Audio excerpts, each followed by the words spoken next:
I don't really know when it clicked for me, but it's just over the course, I would say from like 12 to 15, I realized that like I had the potential to play in college, and if that was something I wanted to do, it was there for me. I wanted to be either a pitcher or a catcher, someone who is in full control, controls the game, and like all the way through. So I think at that time I realized I wanted to be a pitcher, and ever since I started pitching, I've loved it. Playing college softball is an amazing accomplishment for anybody, and getting to play at Washington, it was just like overwhelming excitement. I was just like, oh my gosh, this is real. Like, this isn't a dream. I hardly spoke when I was little, and they had no idea why, and just kind of thought it was just I was shy, wasn't really comfortable around the people I was with. You know, eventually started doing hearing tests and found that I had an 80% hearing loss. I really just remember getting my hearing aids when I was, in preschool, and my life really started then, because I really started talking. I started communicating because I didn't really understand how much I was missing in my life. I was a freshman in high school, 14 years old, and all of a sudden got very sick. And it turned out that I actually had an autoimmune disease called Graves' disease, and that's like hyperthyroidism. Basically, my thyroid was shutting down my immune system.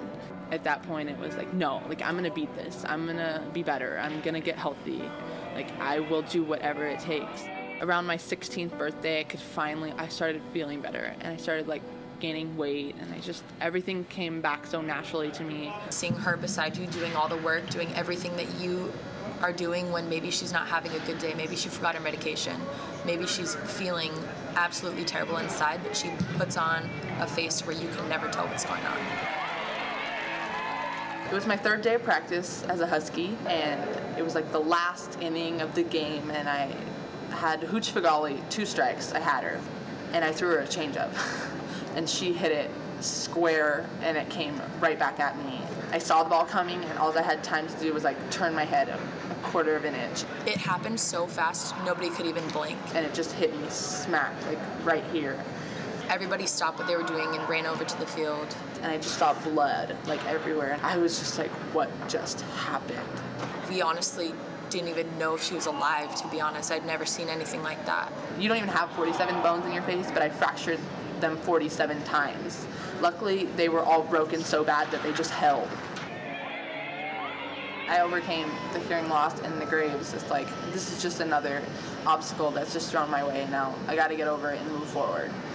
She is really passionate in everything that she's about, and I think that she is gonna take it upon herself to make other people's lives easier based on what she's gone through. It doesn't matter what obstacles are thrown in your face, like you can overcome them, and I think that's a huge reason of why I'm here, is that, doctors looking at me in the eye and saying like, Kaitlin, I don't know if you will ever be able to play softball again. Like, I don't know if you will ever be able to lace up your cleats and throw a ball. Like, we just don't know. And just hearing them say that, I'm like, no.